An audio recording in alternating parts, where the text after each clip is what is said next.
The final meal of William Bonin, notoriously known as the Freeway Killer, stands out not only for its quantity, but also for its specific choices. On the last night before his execution, Bonin requested a feast that was both excessive and oddly calculated: 2 large pepperoni and sausage pizzas, 3 pints of coffee ice cream, and 18 cans of Coca-Cola. Let's break down each element of this meal to understand what it reveals about Bonin's state of mind and intentions as he faced the end of his life. First, the 2 large pizzas, topped with both pepperoni and sausage, are a classic comfort food, rich, greasy, and loaded with protein and fat. For many, pizza is associated with indulgence and celebration, often marking special occasions. In Bonin's case, the choice may have been less about comfort and more about a final act of defiance or self-gratification.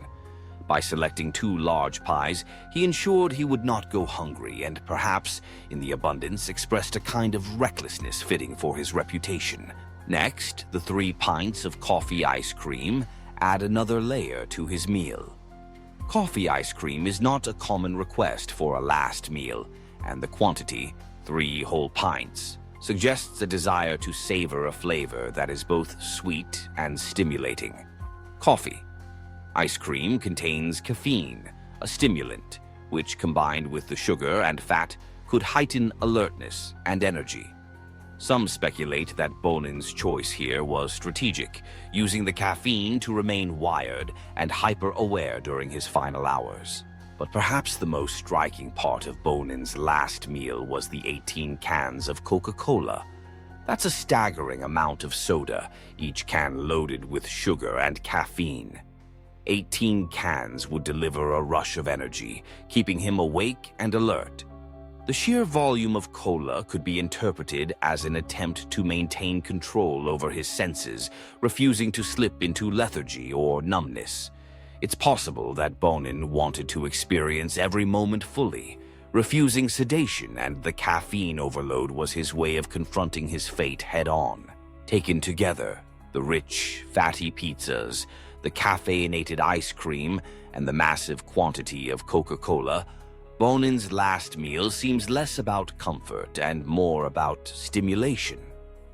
The excessive caffeine intake from both coffee, ice cream, and soda suggests a deliberate choice to stay awake, to be present, perhaps even to resist the inevitable drowsiness that comes with stress or sedative medication. It's a curious psychological profile, a man facing his final hours, determined to feel everything, refusing to dull his senses. The specificity of Bonin's meal also tells us something about the ritual of last meals in general. While some choose food that reminds them of childhood or home, Bonin's selections appear calculated, almost performative. He chose items that are bold, excessive, and stimulating, perhaps as a final assertion of control in a situation where he had none. As we reflect on this story, it's worth considering what last meals say about the people who request them and the emotions they may be experiencing as they confront the end. Bonin's choices may seem bizarre or extreme, but they speak to the complex psychology of a person in extraordinary circumstances. If you found this exploration of William Bonin's last meal intriguing, make sure to subscribe to our channel for more deep dives into unusual stories and historical curiosities.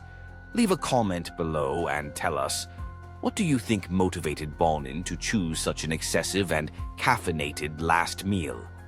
Was it defiance, anxiety, or simply a desire to stay awake until the very end? We look forward to hearing your thoughts.